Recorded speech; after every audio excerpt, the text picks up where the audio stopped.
And again, welcome. So I don't like to lose a lot of this gold in the beginning because you're going through some things. And so without any further ado, welcome to the show, everybody. Chris, I'd love you just for a moment to introduce yourself, who you are, and where folks can find you.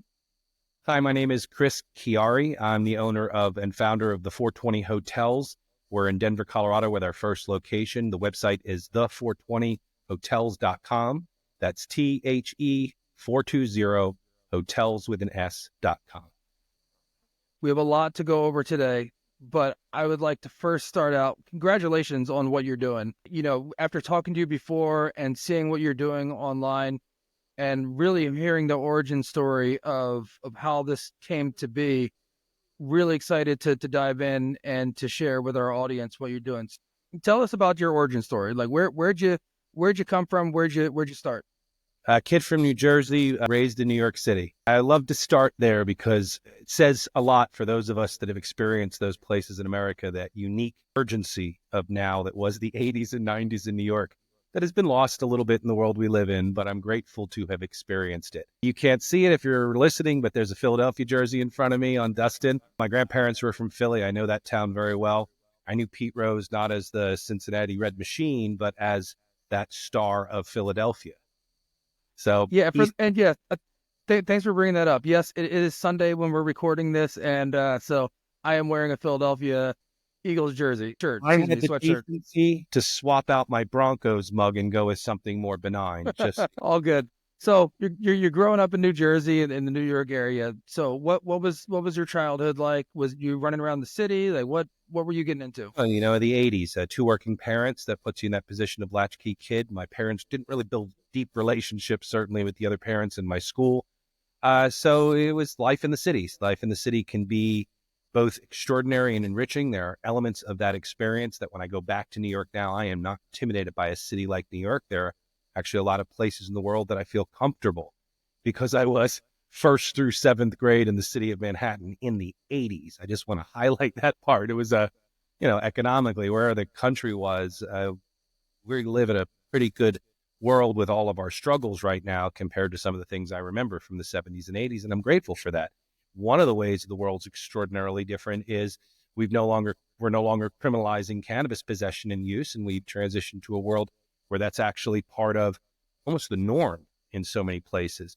Origin story was sitting on stoops in New York City the summer before I left for college. Yes, I'm outing myself for when I consumed, but I want to be honest. It doesn't mean that I condone. It doesn't mean that the business I'm building is trying to encourage. In fact, as we get into some of the details, I really do pride myself on creating safe legal space for 21 plus adults now to consume cannabis. This is the goal. This is the ambition.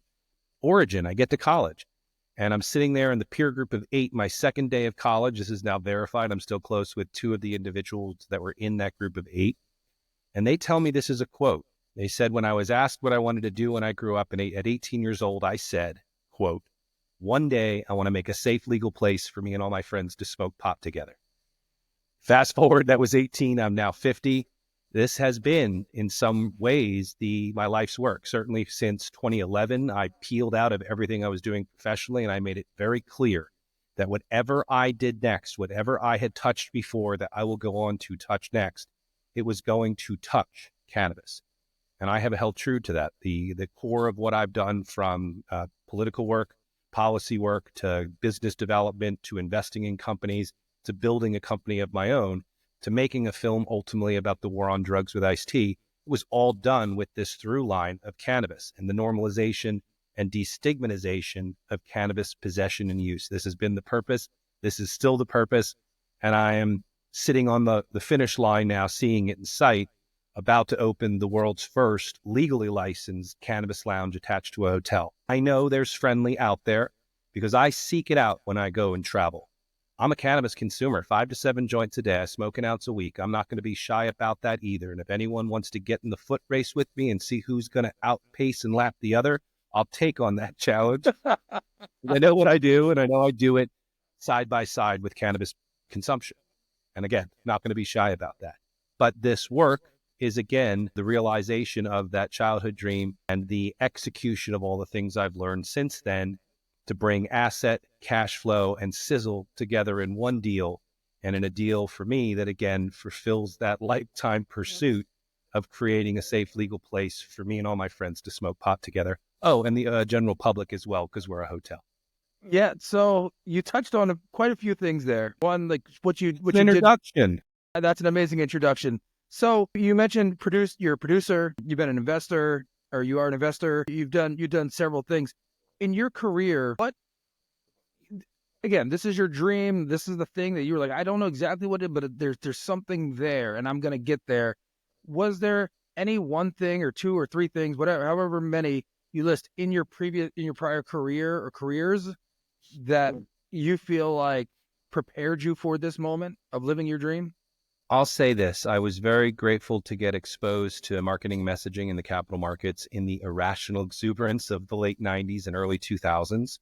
The level of the market that I was exposed to wasn't always filled with the cleanest of deals, but I had at the core of what we were trying to do were some ethical questions that we asked to kind of purge before we would take on a client, because looking for real deals and looking for businesses looking to build, create, and take advantage of what are the resources in the capital markets to build their dream, that's a viable path to success. Unfortunately, it's sometimes a path littered with a lot of scoundrels. And so I learned on the knee of some really good securities attorneys how to make a deal clean, dot the I's, cross the T's, that transparency was core, that being one step ahead on financial transparency is always the right step to be in, because if your ambition and goal is to build a business, put it on the page, share what you're building. And if you really do have a better mousetrap, that business will prove itself on the page and let it grow. And so often what I watched were businesses that got in their own way, thought that the short bursts of success in the near term were long term, was an opportunity to lean in and really build the foundation. And so the lessons that I learned were how often emerging growth companies would come to the table with IP, asset, a real asset, but with a speculative value. And what I was looking for and was always hopeful for were deals that had real estate or real assets at the end of the day that could operate regardless of the success or failure of your new idea. It's core to what I've built here with the 420 hotels. At the end of the day, we're a real estate ownership company that owns operating cash flowing hotel, our first hotel asset. And then our goal is to add and activate underutilized event space by adding the most unique and exciting amenity and hospitality as a way to drive the success of the core business, not replace it, and then open up the opportunity and the door for the unexpected, the wow factor of what a room like this could potentially do. I could lay it out all day long on performa and make it as rosy as possible. I've always leaned towards being more conservative so that you outperform your expectations. And in the space around cannabis hospitality, anyone who's putting something on a page and pointing to it and saying this is fact, it's not. And so it's important, especially as we're emerging into this new segment of cannabis, to put good deals, have good plan, have real assets, have real cash flow. These were lessons taught then that I wanted an opportunity to apply in my own life. Sometimes it's hard to find other participants who will buy into all of these pieces. Shortcuts and looking for shortcuts is often the goal for many. Leaning in until the solution is found, and then, going from a walk to a run is how you build a deal, right? Disciplines that you don't get unless somebody maybe taught them to you. When you were coming up with this idea, again, from 18, you had the dream, you didn't know exactly what it looked like. It's fuzzy. When did it start to become clearer, right? Because it's never clear with any deal, with building of anything. There's always going to be zigs and zags. Was there any inspiration for you from coffee shops in Amsterdam? Was there anything else that you saw like, oh, this is closer to what I would want to do? It's time for a magic trick. So at 27 years old, I was out in California. I was doing the marketing messaging for startups. Finally had enough for good health insurance. I went in to get a physical, and the doctor made it very clear he wanted me to go across the street to the dermatologist, where days later they cut a pretty 2A melanoma off my back. If you know where that is, it's serious, but not serious. In 2001, it was considered still pretty serious, and 50 stitches in my back was what they took to take it off. A doctor at the time said, don't make long-term plans. I wish I could tell you better, but you got 5 to 8 years. And I can't deny that having timeline put in front, because when you build businesses, sometimes they take a decade. And I didn't think I had time to commit to anything again. I ended up in South Florida, close to some family, ran for office unsuccessfully a few times, really leaned into the policy side because it was a passion. It was a bucket list item that I absolutely wanted to cross off before my demise. And then it was January of 2011. At that point, I had 69 moles cut off. I've now had 80. And the doctor said, look, as long as you keep doing this, as long as you keep getting checked, melanoma is the one that starts from the outside in. You're ahead of the curve. Go make a long-term plan. I'll never forget that. 5 weeks later, my house was under contract in Fort Lauderdale, and I was on a flight to Denver the very next day because just randomly looking at what was potentially available as far as real estate in Denver in March of 2011, this house popped up, this abandoned structure with a fortuitous address of 420. And I can't deny it caught my eye, and it caught my eye enough that I bought a plane ticket and I flew out to Denver so I could stand in front of it and look at it. And so it was early March of 2011, and I was standing on a street corner in Denver in front of this old historic building that looked like a castle. And I pointed up to that property and I said, one day I want to turn you into a marijuana bed and breakfast. That's what I said.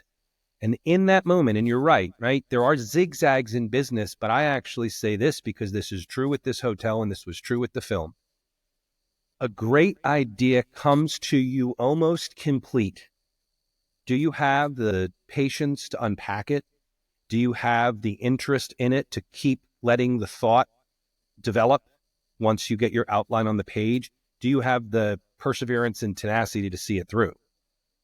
Because I stood in front of this building and said, one day I'm going to turn you into a marijuana bed and breakfast. And I remember when I was standing in front of it with the first provisional license a little over 10 years after I had said that. And between there, and here's a zig and zag, I missed the property by 2 weeks back in March of 2011. 2 weeks before I closed on the sale of the house in Fort Lauderdale that would have freed up the resources to come and buy this property in Denver, a mother and son team beat me to it and took what at the time was an unused building, and they're the ones who turned it into an operating bed and breakfast. I've turned it into a boutique hotel. That's by adding the tavern open to the public. We have no doilies on the property, which is one of my jokes to the guests. Difference in a boutique hotel is the number of doilies on the property, not a technical definition, but one that gets a chuckle out of a guest, and hospitality is about, showing people a good time and making them smile. And every now and then. I'll say this for those of you who are listening, watching, go to the420hotels.com. And because I think, Chris, when you first told me about this, and I had an idea in my mind of what it looked like, and I was like, oh, it's little, I don't know what came to my mind, maybe like a Days Inn or something like that. No. But then seeing the property, you're like, my gosh, this is gorgeous. Like you said, it looks like a castle. It looks like a castle. Urban feel in a castle. Yeah. So if you're listening or if you're in the car, don't do it right now. Wait till you pull over. But hotels.com, and you will see a sweeping picture of the entirety of the property, which is a 9-room operating boutique hotel. We do have an active restaurant license, which does the breakfast to the guests, as well as preps and prepares all the food for our tavern. A tavern is in the carriage house on the side. It is open to the public and been operating for about 2.5 years. That was a licensing change I was able to do once I purchased the property. And then if you're looking at the house, on the lower left corner is where we are under construction and are right now building that indoor cannabis lounge. One of the things that you mentioned about the clarity and what you saw, and this is it. Do you have the patience of doing that? And when building this, the product that I'm doing, the RANGEZ, the wearable range product, this is the first time, and I'm 44 years old at this time. This is the first time in my adult life, in my career, that I've had something so clear, like, no, this is what it is. This is what it does. And yeah, there are people that will say things like, oh, it could do this too. And they're like, yeah, oh, they can be on the roadmap. Like, that, we'll consider that. How far did I throw that reel? It's like, it's just unbelievable what you can do, or what just the feeling of having that clarity and to work through it. It powers you. Tapping into that powers you through so much adversity, and it forces you to have the patience. And I don't know, it's just, so when you said that, you really tapped into something that I've just recently have learned. And it feels good, doesn't it? Oh, it's amazing. There's nothing like it. And The experience of buildings. It's the creative side. it is. The It last is. thing I learned from those people all those years ago, my mentors, let's say, coming up through the years, is focus as much time as you can on building things, not tearing them apart. Right? I love entertainment lawyers and securities attorneys. The rest of them sometimes, oh, So I want to. Sorry about that sidetrack there. Just wanted to. I just want to put a pin in what you were saying because it resonates deeply with me. When and I'm not sure about the years of legalization in the different areas and different places. When so you said 2011 yeah, was when? 2011, we had the emergence of medical cannabis in states like Colorado, which had happened several years before. You already had the emergence of dispensaries that really started to pop up in LA right there after 2000, certainly by 2006. You started to see it by the Cole Amendment in 2008. That's it. Cannabis was pretty much very available in a number of places across the country where there was movement towards medical and inklings towards ultimately recreational. I sold my house in Fort Lauderdale. I missed out on the property and I ended up on a road trip. A guest at the hotel, when I told him, from Australia, when I told him it was a walkabout, he said, "Oh yeah, why do you think it was a walkabout?" I said it was a trip with no destination in mind, no length of time. It would last as long as it lasted. And the through line was to discover and learn everything I could about cannabis, something that I had been a consumer of for quite some time at that point, but its production, distribution, networks that had, given me access since 17, I had a real curiosity and almost felt an obligation to expose myself to it and learn something before I moved to Colorado, a state that it looked like there were going to be chances to invest in the not too distant future. Of course, legalization doesn't pass till 2012. Happens November 2012. I was actually in Denver the very next day. There was a cannabis conference in town. I made some relationships and connections, some of which I still have to this day. And then I hopped on a plane and flew to Amsterdam, where I spent 2 weeks on the first leg, went to Berlin, southern Italy to see family, and then back up into Amsterdam, where I spent 2 weeks interning in the gray area. I don't know if you know the limits, but I was for a couple of weeks engaged in carrying and moving what might have been questionable amounts to facilitate what is the gray area of illegal production and distribution to licensed cannabis cafes that exist throughout the city and across the Netherlands.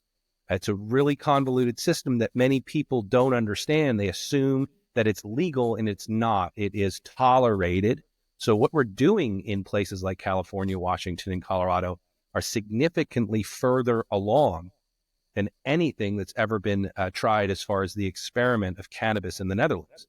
And that is a Really? reality, yes. And that's a reality that most people don't realize. There was just a musician. She got busted with over 5 grams trying to leave the airport because in the Netherlands, you may purchase up to 3 grams at a time at a coffee shop. You do not have to consume it there, but that's good form. You can then possess no more than 5 grams. After that, you're right back into weight. And then the Netherlands has only recently started moving towards what is sanctioned or licensed cultivation. There are a handful of cultivators. It's an experiment that's going to probably prove successful because they need to move there, and that's what's happening.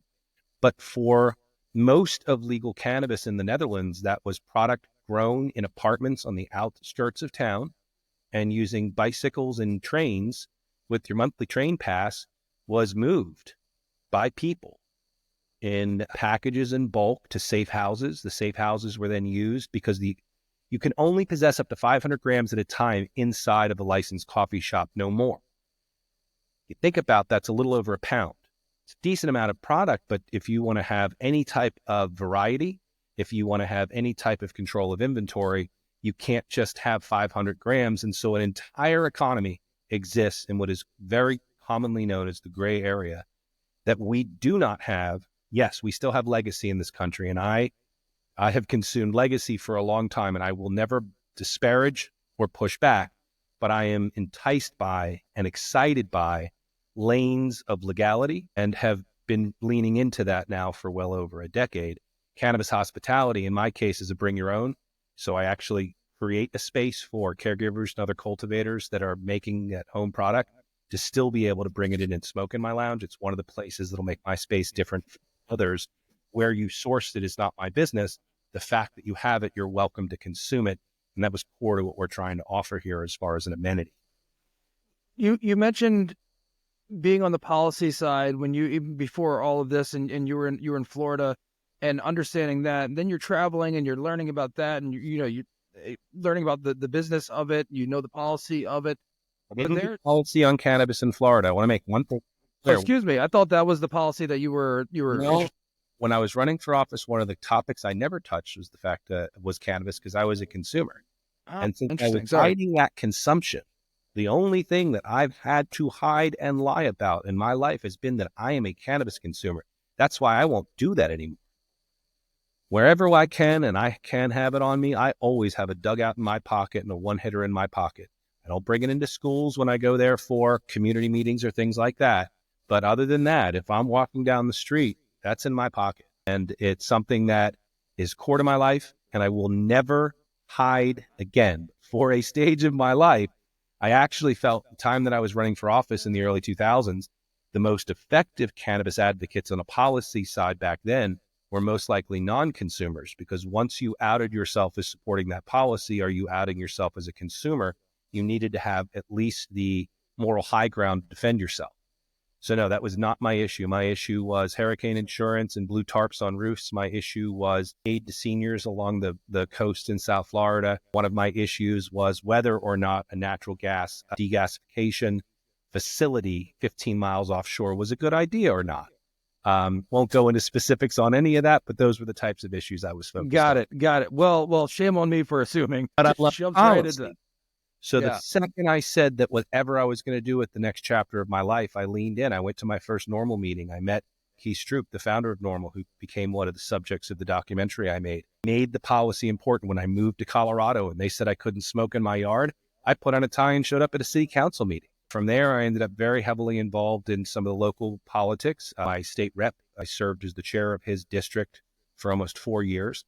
And I did that with my dugout in my pocket, because for me, it was doing work that I loved on a multitude of issues, cannabis being one of them in core, but also being able to function in society, participate in society, contribute to community, and do all of that as a cannabis consumer while owning a business and being a homeowner. That all the things that it was assumed that if you smoke cannabis, you'd have none of these things, you can do none of these things. Not only did I do it, but I do it with a cloud of the odor eau de cannabis on me at every turn. So, okay, thank you for clarifying that.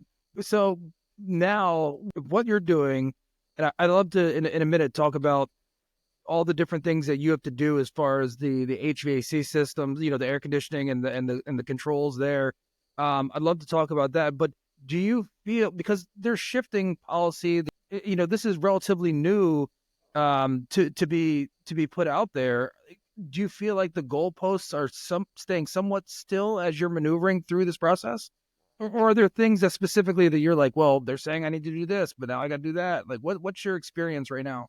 I ran into a little bit of that, but politics is a game you play. It's a contact sport, right? And so that experience of being exposed to it has helped as I've navigated some of the challenges. I ran into that at first, but there is international standard and code under this thing called ASHRAE. And in ASHRAE, there is IAQ, or indoor air quality standards. And you're in California. So anyone in California of a certain age is going to remember when everyone used to smoke everywhere. I was in New York. Everyone used to smoke everywhere, bars, restaurants, and elevators. And then one day they said you couldn't do that anymore. And about a year later, all of a sudden you could again.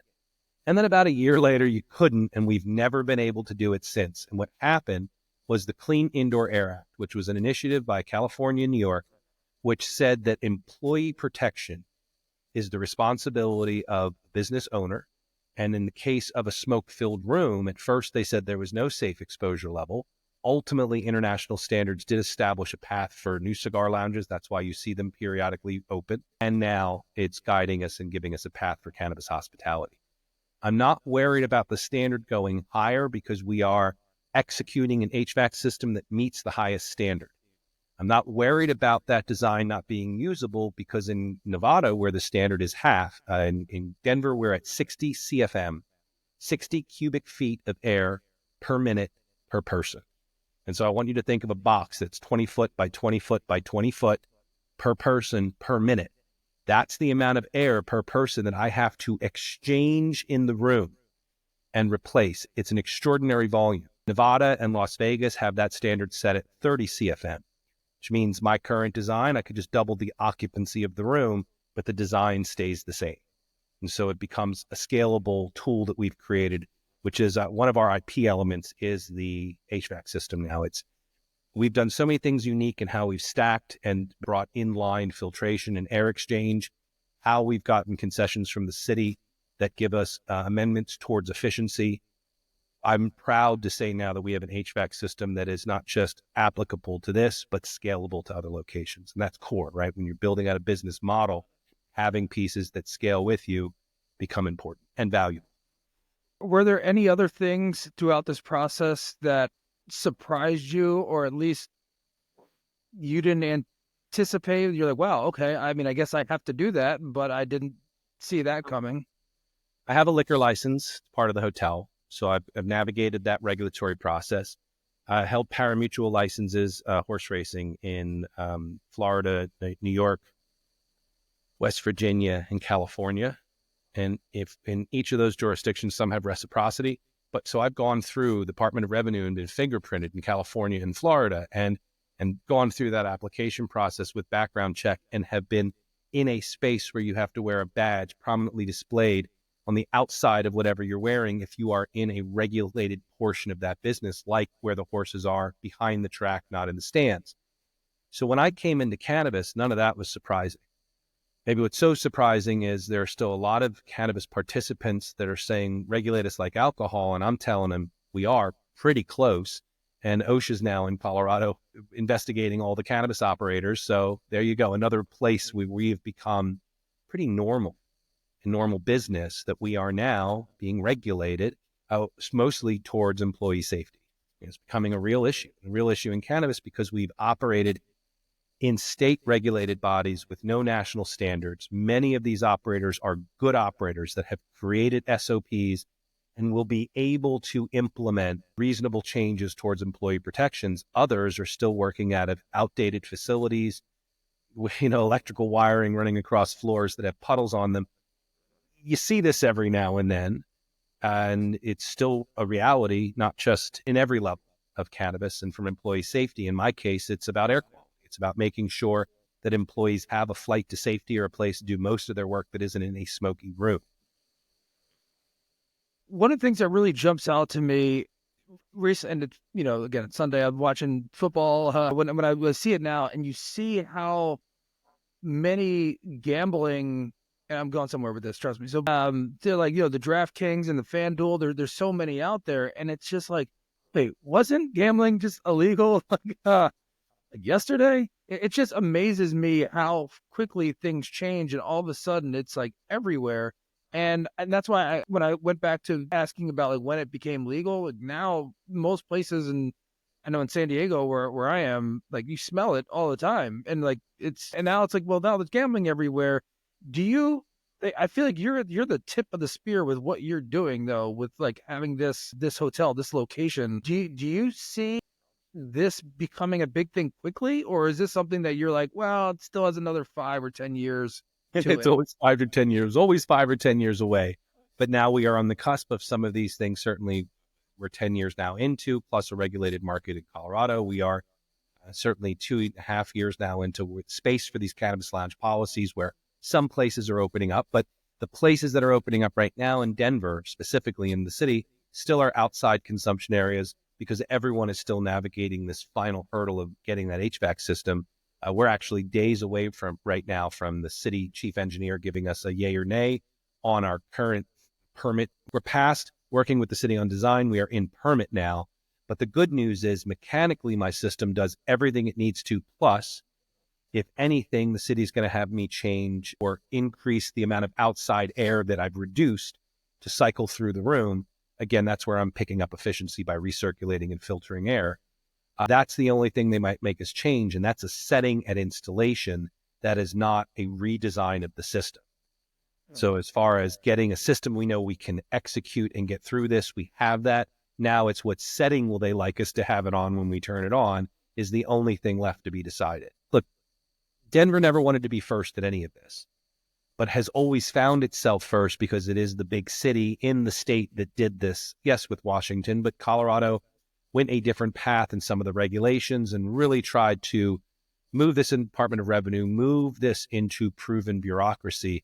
And by and large, I personally feel that it has been successful. But let's talk about San Diego, because we had the same thing here, right? You can smell cannabis basically anywhere. Little less now in Denver as we've gotten so far into this. But a lot of that are cannabis consumption lounges or cannabis-friendly options that are now starting to emerge. Gavin Newsom has just recently signed cannabis hospitality into law in the state of Colorado and state of California. And now let's talk about what that means. Everyone operating now right now is carving out, usually in an outside patio space, a safe place. But California has not embraced what New York said, where you can smoke cannabis anywhere you can smoke a cigarette. Can't really smoke a cigarette anywhere in New York, certainly not in a bar or a restaurant. Maybe you can sneak it on a rooftop patio, but still you're sneaking it, right? It's not condoned or allowed. And so even in this world where it's happening where it can be friendly. It's happening where no licensed environment exists yet, but now California has passed the law. Now California's Cannabis Board is going to create rulemaking. That rulemaking then is going to be adopted by or applied or added on by each of the major cities, and all of them will take their stab at it, because that's what this has happened with dispensary licensing and every evolution as we've moved from legacy to legal. I'm going to say this, I'm not Nostradamus, but I have to believe that it's not unreasonable to predict that the state that created the Clean Indoor Air Act is going to apply the Clean Indoor Air Act to cannabis hospitality for any indoor operating business, and is likely still going to license what that outside looks like. How far is it away from a school? That very reason, you're going to smell it. How far is it away from a daycare? From a community center? These were the restrictions in Colorado. How far from another license like its type? So if you have two lounges side by side, one of them might get first to that licensing window and the other then might get forced to close. So these are the major uncertainties that exist in California, but I'm excited for it because it's right on pace with my development time. My business model is not to create a cannabis lounge solution for everybody. Other participants are experimenting with their models. My responsibility is to create a good business that has core ingredients that allow it potentials for success, even with great unknowns. And my expansion model is to focus on operating boutique hotels where we activate underutilized or unutilized event space by bringing in our proprietary HVAC system, and then as a convenient to overnight, adding an on-site consumption lounge. Cannabis lounges are a wonderful place to go from lunch to sometime after dinner. And these businesses, likely, whether they have food or beverages, are going to attract an audience. It's especially in high velocity markets like Las Vegas, where the movement of new people is very high. For me, I believe I offer 3 joint opportunities, 3 smoking opportunities that no other cannabis lounge will offer. And that's the one when you check in and it's time to relax. It's the one before you go to bed because of its convenience to your pillow. And it's the one before you leave for the airport. And so what I believe is that for cannabis hospitality to work, it needs to be so convenient to a successful business and part of that successful business, so that investors aren't thinking that just having a room there next to someone else is going to work for them. It has to be part of the whole pie. Music venues, most people take 2 hits. Let's talk about how people consume cannabis. Most consumers, even frequent consumers, are 2, 3, 4 hits. They're hanging out on the couch on a Saturday night waiting for the movie to start with their partner or significant other. They're at a friend's backyard barbecue. They're sitting on the porch with a friend. They're taking 2 hits before they go into the music venue.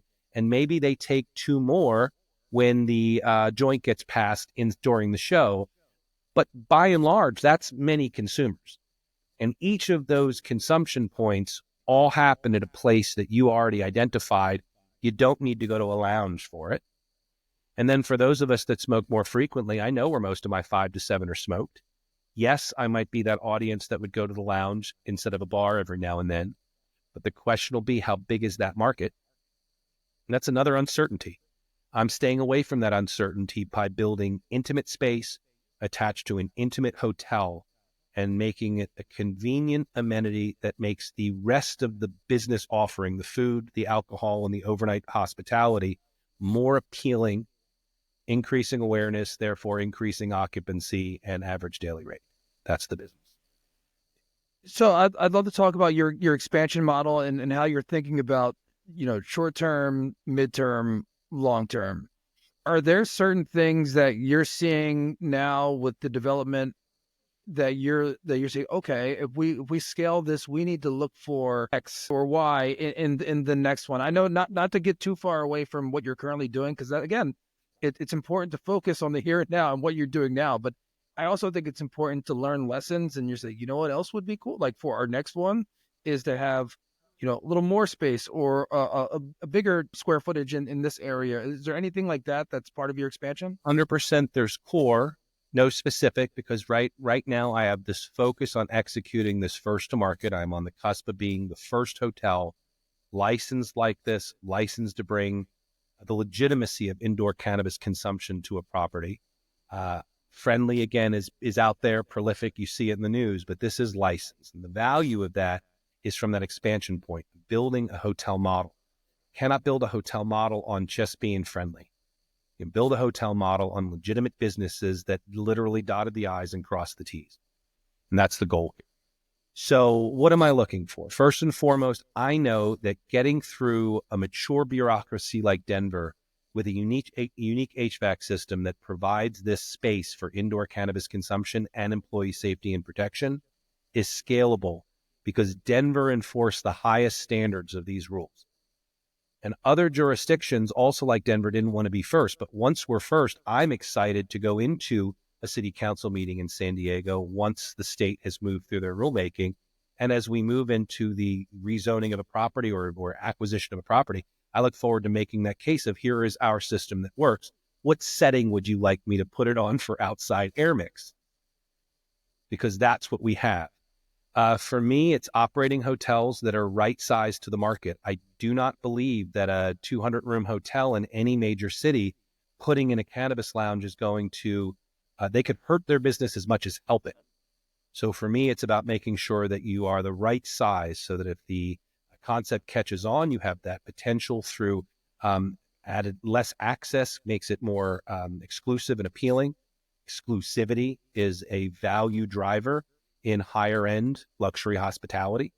And so it speaks to the model. If our properties are too small, then we end up with that ability to elevate the experience. I said it to my GM, who's been with me 5.5 years when he started. He said, do you want to cut the prices and be more competitive with the surrounding businesses? I said, no, I want us to raise the price. And then I want you and I to define what is value for that price. And when we hit that and find that point, then we reinvest in bringing more value to the experience. That's luxury hospitality, right? The difference of what might be a days in model where it's about turning over the beds, where me, it's about turning over a bed while elevating the experience. Oh, amazing. What's next for you? Like what are you looking for from, investors, from folks that want to be involved? Is there anything specific? Like what's your ask of people that hear this and they're like, wow, that's cool. I want to be involved. Like how can I get in to be a part of this? We're doing a round that likely closes very soon. And so right now we're not, other than the capital raise that I'm on the cusp of either closing or adding a little bit more to, we're there. I've identified the resources to build this lounge, and we are under construction right now. What I've always known is that my next ask really has to come from once this is finished. But I said at the beginning where my background was, this business was built to move to the capital markets. I haven't done a reverse merger. I'm not part of a blank check company. There are no restrictions on shares. This is a C Corp designed from its inception to sell equity based upon assets and value and cash flow, while building a business and ultimately laying the foundations to scale and expand that business. I strongly believe that once we open this lounge, the ability to communicate with traditional hospitality investment will mature in a way it just can't until it's open. Still just an idea. I'm operating a hotel, I'm operating a tavern, I've got these things licensed and in existence, but its actual ribbon cutting will be a significant day, because hospitality, and in hospitality, Once you can define something unique about your model, once you can show that you have defined a masthead or a brand, once you've shown that you have created a culture that's unique to your product, a guest experience that's unique to your product, and then add something that really makes you stand out, the resources and ability to pull the funding needed to start bundling hotels is realized. This model is proven, but how many people ever cross that threshold of bundling enough properties or rooms or a unique amenity to stick out, to rise enough above to be seen, and then the risk? Cannabis is this exciting new frontier, but cannabis hospitality right now is littered with a number of concepts with leased space located next to Vice, usually strip clubs and sharing parking lots, that has gotten stuck, still being that thing we don't want to talk about, pushed to the side. And my product is right in the heart of town. My product is this historic castle with curb appeal, an 1893 building with a history long before I ever got there that I'm not going to rewrite, but I might add a chapter to. The building had a fortuitous address of 420. It is suitable, and so far enough away from any other restrictions. And then the last piece is I'm finding that path to have food, beverage being alcohol overnight, and cannabis hospitality, not in the same room, which we're not there yet. No one's there yet, but at least on the same property, where guests of the hotel, guests of private events will be able to experience each of those. As far as expansion, yes, bigger opportunities, bigger properties will likely create a cannabis lounge, a storefront or footprint that will be more accessible both to the outside as well to the hotel guests. This property does, you have to execute with the limitations of what is in front of you, but the added gains, advantages of this property, again, the curb appeal, the address, the location, the licensing, I always say it's the right size for the risk I'm taking right now. Do you risk putting cannabis lounge into a 200-room hotel if you don't think a cannabis lounge is going to help a 200-room hotel? No. But will a cannabis lounge materially influence or change the occupancy of a 9-room hotel? Without question. And do I have a property? Do I have an address? And do I have some IP that's scalable to other locations? I believe that's also without question. And I'll let the market and investors tell me whether that's true or not. And you're at the intersection. If I could, in my mind, there's this Venn diagram, and I know it's not just these three, but it's the business, it's hospitality, it's cannabis, and you're in this, the overlapping concentric part of the circles here. And are you involved with any organizations or trade groups? I know I work in commercial real estate, so I go to a lot of, the BOMA, NAIOP, SIO. I go to these conferences, and I love going to them because there's so many ideas that are floating around and what people are doing. You're talking to people that are, if you're in all of these different areas, is there anybody that you're associated with, or you go to these conferences and talk about it, whether it's a cannabis conference, hospitality conference, any of those things? I was invited to talk at a hotel conference when the news first came out about the lounge. But until it's open, right, there hasn't been any more of that, because really it's that reality, right? It's just an idea, and ideas are wonderful. Some guy got on CNN one time because he was going to do a cruise ship with cannabis right there at the birth of legalization. They were going to leave from Seattle, and they never asked the guy if he had a boat, which he didn't, or if he had talked to a cruise ship company, which he hadn't yet, because at the end of the day, you can't bring the drugs onto the well. You're not supposed to bring the drugs on because it is crossing a federal border. So they did have that issue. And so, there's a lot of ideas floating around. There's a concept here in town, a lot of ideas, a lot of excitement, and a really beautiful render and a concept that I hope works, because all cannabis hospitality succeeding will bring a new audience in for me to attract to my 9-room hotel. So I love that. And any cannabis lounge open from, 10 a.m. till midnight, they're all going to close at night. I close at night, but I also make most of my money when I'm closed at night. People are sleeping in their pillows. So another place I'm trying to de-risk the uncertainty of cannabis hospitality. But, it's the Wild West. You know what the Wild West is? It's littered with unknowns. It's littered with models that fail. And all of us that are looking to execute business models in the space, I would say, have a responsibility to bring a deal to the table that has more substance than just this lounge is going to work. Because in my case, if the lounge ever proves unsuccessful, I will turn that into a cigar lounge in a weekend and get back to serving scotch in there. But I am determined and strongly believe that I already have space for alcohol, that adding space for cannabis is a value add. And as far as the outreach, look, the cannabis conferences, we have a ton of them. I have definitely done that circuit. But for the last 9 months, I have been focused, right, on the business, on getting what is now an HVAC system into final permitting that we believe we are going to get approved on. We have already started construction. So all of those pieces, the backside of opening this lounge, I look forward to every invite. I'll accept the ones I can, but I have spent, here's the challenge. I'm real estate, liquor and hotels. These are post-revenue cash flow. So many cannabis investments are in emerging markets now, like New Jersey, still in Ohio. So much of cannabis investment is still looking at vertically integrated grow, thinking that Colorado performance models are going to hold up, and they're not. Now, I'm going to tell you why they're not holding up. Long before we legalized cannabis in this country, we didn't have a production problem. We had a possession and use problem. We had a distribution problem. So growing and adding more indoor cultivation is not necessarily what the market needs right now. The market needs more places for people to normalize its consumption. And that's what we're missing. So much of that investment. So traditional hotel is scared of cannabis. They freak out, forcing me into hard money lenders. And then traditional hospice, right? So hospitality won't touch cannabis, and traditional cannabis now, which we actually have from an investment standpoint, can't wrap their minds around hospitality because they don't understand the sale of pillows unless that's a pillow or a pound of weed. 5 bag pound of weed, which was commonly known as a pillow. Oh, really? Okay, makes sense. I don't know the weight.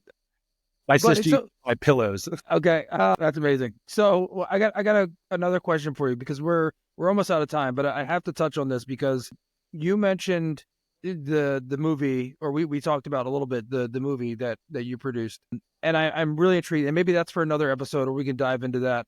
But what in that process did you learn from producing a film? Like what was that you were like, I need to do this, or I have this idea I wanted to, like, what was that opportunity, and how did that storytelling get executed?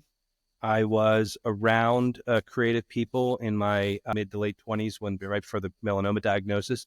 I was actually working with a friend of mine who was the editor, and we were producing and directing shorts going all the way back to 1999, 2000, 2001, a short digital content exercising. So it was always in the back of my mind. But entertainment, storytelling, narrative, these are things that take commitment. You know, you don't come up with an idea and it becomes a product tomorrow. You come up with an idea and it even the best of films takes several years. And when a doctor told me I had 5 to 8 years to go, I didn't see the space to grow there. I didn't see the time that I could commit to mature. Stanislavski says 20 years of doing something to get good at it, 30 years to master. And when someone says you got 5 to 8, you need to have 20 to get good at it.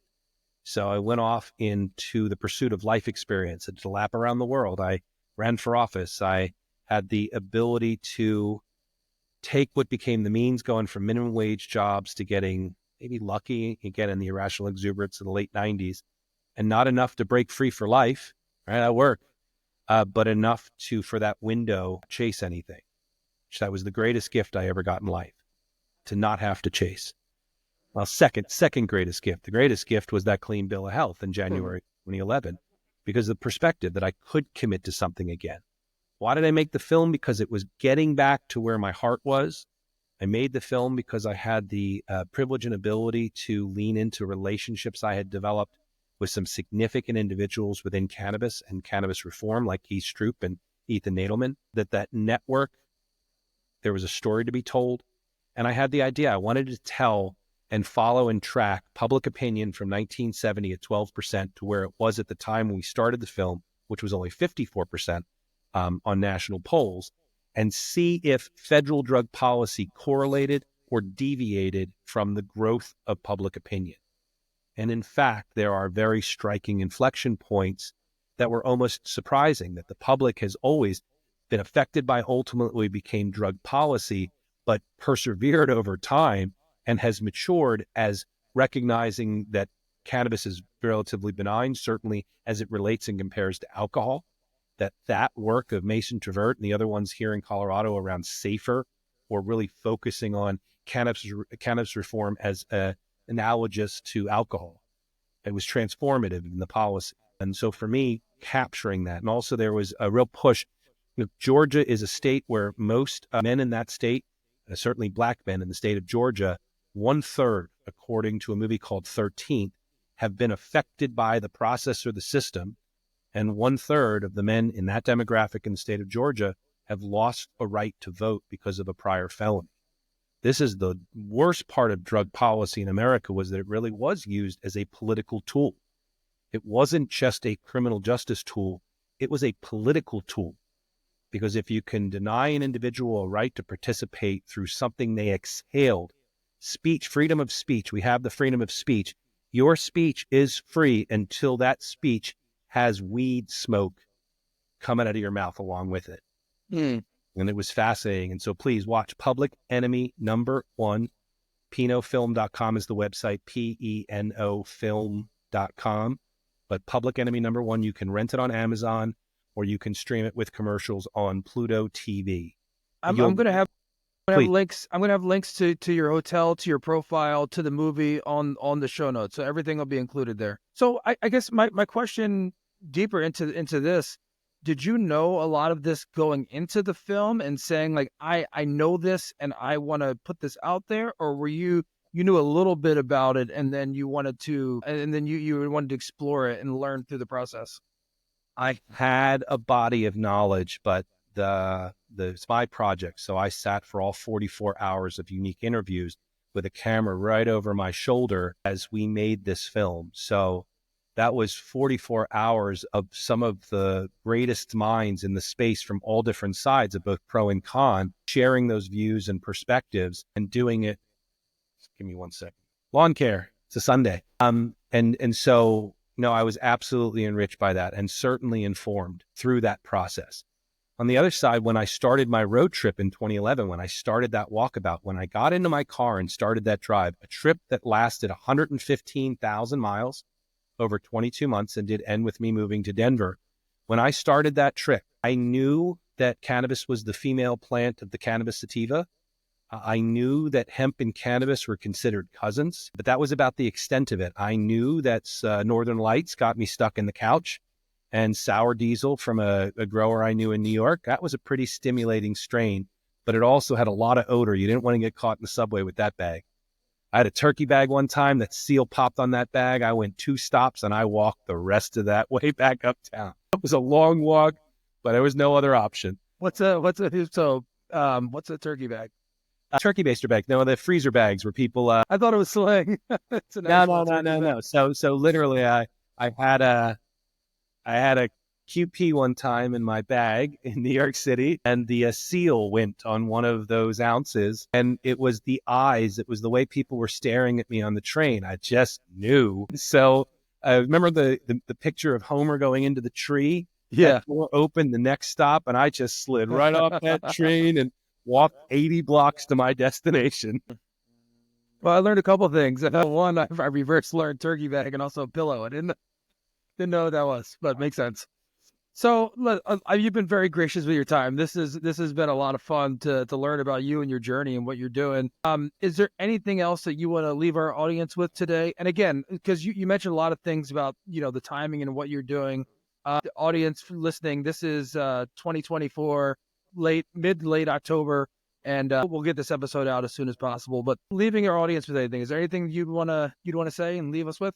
Yeah, keep an eye out. This is going to happen fast. It's going to happen over the next couple of months, and I'm excited to bring it to market. The news cycle was very supportive of the idea. I'm hopeful it's also very excited about the execution and the ribbon cutting. And then keep an eye out, because I intend to expand this to major 5-star cities around the country. All right. Well, Chris, thank you so much. Extremely impressed. And again, for all of those listening, go to the website, the 420 hotels, the number 4, the number 2, the number 0, hotels.com. It is an actual absolutely beautiful establishment, and I wish you the best of luck. Thank you. And yeah, I'll be following, I'll be watching. I'll see what we can make happen. I appreciate that.